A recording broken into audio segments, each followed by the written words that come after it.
بسم اللہ الرحمن الرحیم۔ السلام علیکم ورحمۃ اللہ وبرکاتہ۔ بسم اللہ الرحمن الرحیم۔ عزیز طلباء اکرام، ایم اے اسلامیات کے مضمون تاریخ اسلام کا آج ہمارا سبق نمبر 11 ہے، جس کا عنوان ہے حضرت عمر رضی اللہ تعالی عنہ کا کردار۔ اس کا حصہ اول ہم پچھلے سبق میں دیکھ چکے ہیں اور آج کے اس سبق میں اس کا حصہ دوم ہم پڑھنے جا رہے ہیں۔ تو نیا سبق شروع کرنے سے پہلے ہم گزشتہ سبق کا خلاصہ دیکھتے ہیں۔ پچھلے سبق میں ہم نے حضرت عمر رضی اللہ تعالی عنہ کے کردار کے حوالے سے گفتگو کی تھی اور ان کے کردار کے جو نمایاں اوصاف تھے ان پر ہم نے تبصرہ کرنے کی کوشش کی تھی، جن میں ایک نمایاں وصف ان کے کردار کا خوف خدا ہے، اور ایسے ہی محبت رسول صلی اللہ علیہ وسلم ہے، اور ایسے ہی اتباع رسول صلی اللہ علیہ وسلم ہے۔ تو ان تین اوصاف پر جو کہ ان کے کردار کے لازمی جز ہیں ہم نے تبصرہ کیا تھا۔ تو اسی طریقے سے انشاءاللہ آج کے اس سبق میں ہم حضرت عمر رضی اللہ تعالی عنہ کے کردار پر ہی گفتگو کریں گے اور کچھ اور اوصاف جو ان کے کردار کے لازمی جز تھے ان پر تبصرہ کریں گے، جس میں زہد و قناعت ہے، تواضع ہے، تشدد اور تراحم ہے، اور ایسے ہی غیرت و حمیت اسلامی۔ یہ چار جو اہم جز ہیں ان کے کردار کے، ان پر انشاءاللہ ہم گفتگو کرنے کی کوشش کریں گے۔ تو چلیے سب سے پہلے دیکھتے ہیں زہد و قناعت کے حوالے سے۔ تو دنیا طلبی سے حضرت عمر رضی اللہ تعالی عنہ کو طبعی نفرت تھی۔ یہ دنیا طلبی ہی اور حرص اور لالچ ہی تو ہیں جو تمام بد اخلاقیوں کی جڑ اور بنیاد ہوا کرتی ہیں۔ تو اس دنیا طلبی سے، لالچ، حرص اور طمع سے حضرت عمر رضی اللہ تعالیٰ عنہ کو نفرت تھی، یہاں تک کہ ان کے جو ہم مرتبہ صحابہ ہیں ان کا خود کا اپنا اعتراف ہے کہ زہد و تقویٰ کے میدان میں حضرت عمر رضی اللہ تعالیٰ عنہ سب سے آگے تھے۔ اگرچہ قدامت اسلام کے حوالے سے، ہجرت کے لحاظ سے حضرت عمر رضی اللہ تعالیٰ عنہ پر اور بہت سے صحابہ کو فوقیت حاصل ہے کہ بہت سے صحابہ نے ان سے پہلے ہجرت کی اور بہت سے صحابہ ان سے پہلے ایمان لائے، لیکن جب بات آتی ہے زہد و قناعت کی تو پھر اس میں حضرت عمر رضی اللہ تعالیٰ عنہ کا نام سب سے پہلے آتا ہے۔ حضرت عمر رضی اللہ تعالیٰ عنہ سب سے زیادہ زاہد اور قناعت پسند تھے۔ ایسے ہی آپ کے بدن پر جو کپڑا ہوا کرتا تھا اس پر 12 پیوند لگے ہوئے ہوتے تھے، اور سر پر پھٹا ہوا عمامہ اور پاؤں میں پھٹی ہوئی جوتیاں ہوا کرتی تھیں۔ یعنی اتنا زہد اور قناعت تھا کہ خلیفہ ہونے کے باوجود بھی کپڑے وہ پہنتے تھے جن میں پیوند لگے ہوئے ہوتے تھے۔ کبھی بھی حضرت عمر رضی اللہ تعالی عنہ کے جسم پر نرم اور ملائم کپڑا نہیں لگا۔ اور سب سے عجیب بات یہ ہے کہ حضرت عمر رضی اللہ تعالی عنہ انہی پیوند زدہ کپڑوں میں، اسی طرح کے لباس میں کیسر و کسریٰ کے بادشاہوں سے ملاقات کرتے تھے اور جو وفود آئے ہوتے تھے ان سے ملاقات کرتے تھے، لیکن حضرت عمر رضی اللہ تعالیٰ عنہ نے کبھی بھی ان کے آگے شرم محسوس نہیں کی۔ تو گویا یہ زہد و قناعت کی ایک اعلیٰ مثال ہے۔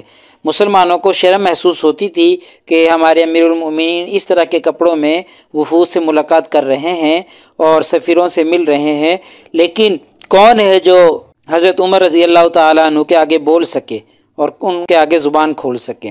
ایک مرتبہ حضرت عائشہ اور حضرت حفصہ رضی اللہ تعالی عنہما نے کہا، اے امیر المؤمنین، اب خدا نے خوشحالی دے دی ہے، بادشاہوں کے سفراء اور عرب کے وفود آتے رہتے ہیں، اس لیے آپ کو اپنے طرز معاشرت میں تغیر کرنا چاہیے۔ تو حضرت عمر رضی اللہ تعالیٰ عنہ نے کہا، افسوس ہے تم دونوں پر، امہات المؤمنین ہو کر تم دنیا طلبی کی ترغیب دیتی ہو۔ ایسے ہی حضرت عمر رضی اللہ تعالیٰ عنہ غذا بھی عموماً نہایت سادہ استعمال کرتے تھے، سادہ اور معمولی سی غذا استعمال کرتے تھے۔ عموماً روٹی اور زیتون آپ کے دسترخوان پر ہوتی تھی، اور روٹی اگر گیہوں کی ہوتی تھی، گندم کی ہوتی تھی، تو اس کا آٹا چھنا ہوا نہیں ہوتا تھا، بغیر چھنے ہوئے آٹے کی آپ روٹی استعمال کرتے تھے۔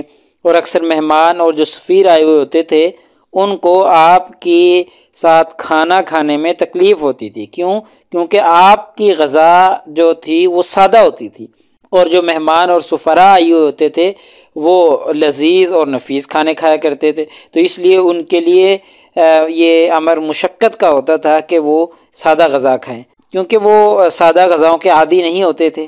یہ دیکھیں حضرت عمر رضی اللہ تعالی عنہ کا زہد اور قناعت کہ خلیفۃ الرسول اور امیر المؤمنین ہونے کے باوجود اور 22 لاکھ مربع میل پر ان کی حکومت ہونے کے باوجود بھی غذا کیسی استعمال کر رہے ہیں، بالکل سادہ سی غذا استعمال کر رہے ہوتے تھے۔ ایسے ہی حضرت عمر رضی اللہ تعالی عنہ کی قناعت کا یہ حال تھا کہ اپنے زمانہ خلافت میں کچھ عرصہ تک تو آپ نے مسلمانوں کے مال میں سے کچھ بھی نہ لیا، حالانکہ فقر و فاقہ کی حالت تھی اور تنگ دستی کا زمانہ چل رہا تھا، لیکن پھر بھی مسلمانوں کے مال سے کچھ نہیں لیتے تھے۔ اور جب مسلمانوں نے دیکھا کہ فقر و فاقہ کی حالت چل رہی ہے اور تنگ دستی چل رہی ہے، تو اس حالت کو دیکھ کر صحابہ کرام نے آپ کی تنخواہ مقرر کر دی، جو معمولی خوراک اور معمولی سے لباس کے لیے کافی ہو جاتی تھی۔ لیکن حضرت عمر رضی اللہ تعالیٰ عنہ نے یہ تنخواہ اس شرط پر قبول کی تھی کہ جب تک ضرورت ہے لیتا رہوں گا، اور جب میری حالت بہتر ہو جائے گی، مالی تنگی میری دور ہو جائے گی، پھر میں مسلمانوں کے مال سے کچھ بھی نہ لوں گا۔ تو یہ ان کا زہد اور ان کی قناعت تھی کہ وہ مسلمانوں کے مال سے لینا بھی پسند نہیں کرتے تھے اور تنگ دستی اور فقر و فاقہ کی حالت میں گزارا کر لیا کرتے تھے۔ تو اب ہم ان کے کردار کا ایک اور وصف تواضع پر گفتگو کرتے ہیں۔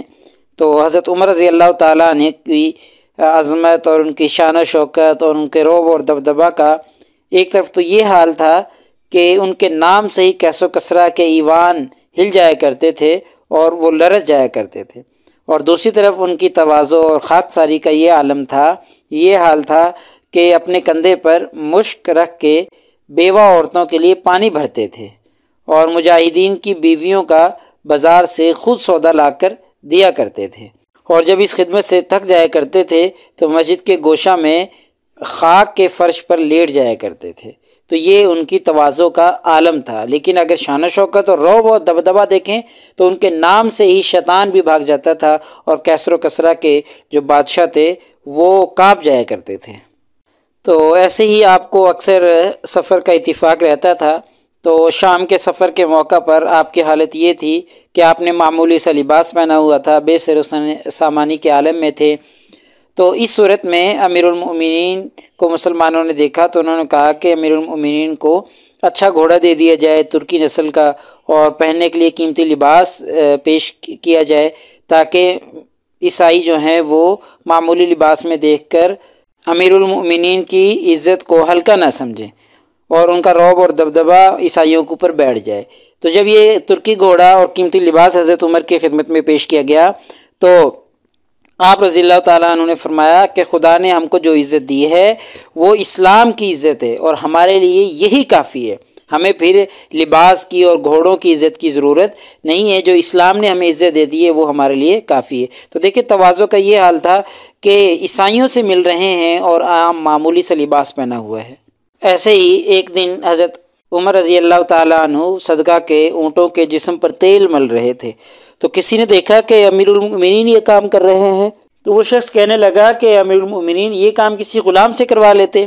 تو حضرت عمر رضی اللہ تعالیٰ عنہ نے فرمایا کہ مجھ سے بڑا غلام کون ہو سکتا ہے، میں تو تمام مسلمانوں کا غلام ہوں، تمام مسلمانوں کا والی ہوں، ان کا خدمت گزار ہوں، تو مجھ سے بڑھ کر غلام کون ہو سکتا ہے۔ تو یہ حال تھا ان کی تواضع کا، ان کی خاکساری کا، ان کے انکسار کا، کہ مسلمانوں کے اور 22 لاکھ مربع میل کے حکمران ہیں، بادشاہ ہیں، اور تواضع کا یہ عالم ہے کہ جسم پر عام سا لباس ہے، دسترخوان پہ سادہ سا کھانا ہے، اور مسلمانوں کی خدمت میں ہمیشہ سرگرم عمل رہتے تھے، اور لیٹنے کے لیے بستر جو ہے وہ خاک کا ہے کہ خاک پر ان کنکریوں پر لیٹ جایا کرتے تھے۔ تو یہ جو تھے حضرت عمر رضی اللہ تعالیٰ عنہ کے کردار کا ایک اہم جز تواضع تھا۔ ایسے ہی ایک اور ان کے کردار کا وصف تشدد اور تراحم ہے۔ اکثر ہم ان کے غیظ و غضب اور غصے اور رعب اور دبدبہ کے واقعات سنتے رہتے ہیں، تو کسی حد تک وہ درست بھی ہیں، ٹھیک ہے آپ کے اندر ایک غصہ پایا جاتا تھا، لیکن کبھی بھی اپنی ذات کے لیے انہوں نے غصہ نہیں کیا۔ ہاں خدا کے لیے، خدا کے احکامات کے لیے وہ سخت ترین انسان تھے، پھر ان کے غصے کی کوئی تاب نہیں لا سکتا تھا، تو اپنی ذات کے لیے وہ غصہ نہیں کرتے تھے، نرم ہوتے تھے۔ اور جب نبی کریم صلی اللہ علیہ وسلم کی یا اللہ تعالیٰ کی جہاں پر نافرمانی ہوتی تھی یا جہاں دین کا معاملہ ہو جاتا تھا تو وہاں پر وہ سخت ہو جاتے تھے۔ وہ خود فرماتے ہیں کہ میرا دل خدا کے بارے میں نرم ہوتا ہے تو جھاگ سے بھی نرم ہو جاتا ہے، یعنی جب میں اللہ تعالیٰ کے سامنے جھکتا ہوں تو پھر میرے دل کی یہ کیفیت ہوتی ہے، اور جب سخت ہوتا ہے، جب میرے سامنے کوئی نافرمانی کرتا ہے تو پھر میرا دل جو ہے وہ پتھر سے بھی زیادہ سخت ہو جاتا ہے۔ تو ابھی ہم کچھ واقعات دیکھتے ہیں جن سے پتہ چلے گا کہ ان کا جو غصہ تھا یا ان کا جو لطف و رحم تھا وہ صرف خدا کے لیے تھا، اپنی ذات کا اس میں دخل نہیں تھا۔ ایسے ہی حضرت حاتب رضی اللہ تعالیٰ عنہ، حاتب بن ابی بلتہ، بہت ہی معزز صحابی ہیں، یہ بھی مکہ سے ہجرت کر کے مدینہ میں چلے گئے تھے۔ تو جب نبی کریم صلی اللہ علیہ وسلم نے مکہ پر حملہ کرنے کا ارادہ ظاہر کیا تو اس نے اپنے اہل و عیال کو بچانے کے لیے، جو کہ ابھی مکہ میں ہی تھے، اپنے کچھ مشرک دوستوں کو اس کی خبر دے دی تھی کہ نبی کریم صلی اللہ علیہ وسلم مکہ پر حملہ کرنے والے ہیں۔ تو بعد میں اللہ تعالیٰ نے بذریعہ وحی یہ بات بتلا دی تھی کہ حضرت حاتب نے راز فاش کر دیا ہے۔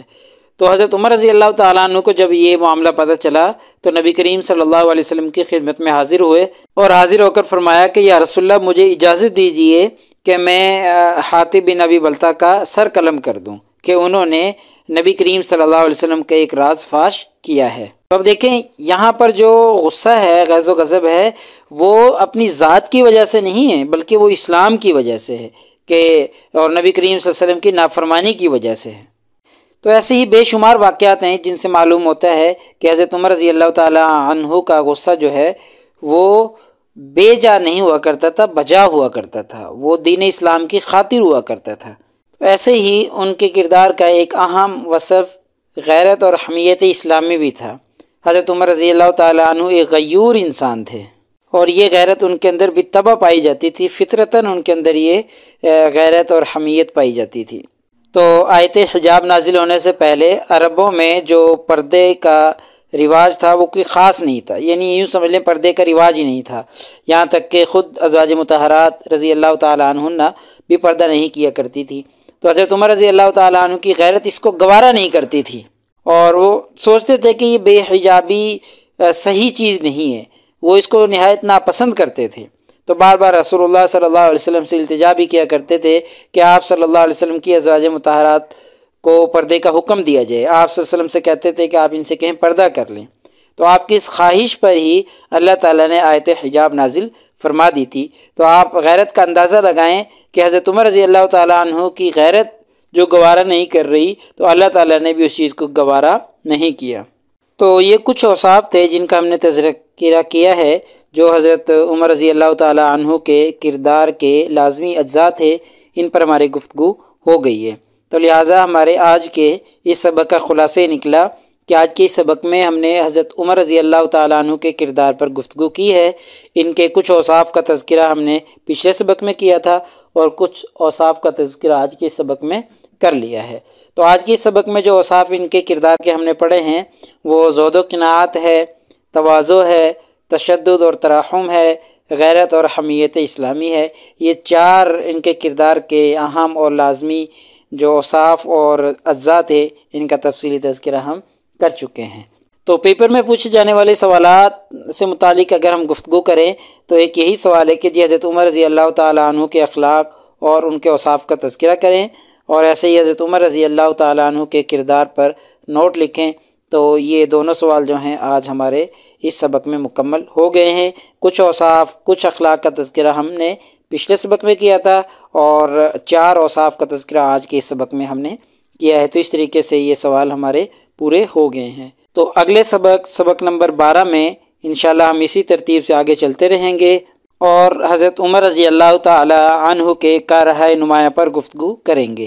یعنی پچھلے آخری 3 اسباق میں ہم نے ان کے حالات زندگی اور ان کے کردار پر گفتگو کی ہے۔ تو انشاءاللہ اگلے سبق سے ہم حضرت عمر رضی اللہ تعالیٰ عنہ کے کارہائے نمایاں پر گفتگو کرنا شروع کریں گے۔ تو جزاکم اللہ خیر۔ السلام علیکم ورحمۃ اللہ وبرکاتہ۔ اللہ پاک آپ سب لوگوں کا حامی و ناصر ہو۔ اگلے سبق تک اجازت چاہتا ہوں۔ اللہ تعالیٰ آپ سب لوگوں کو کامیابیاں اور ترقیاں نصیب فرمائے۔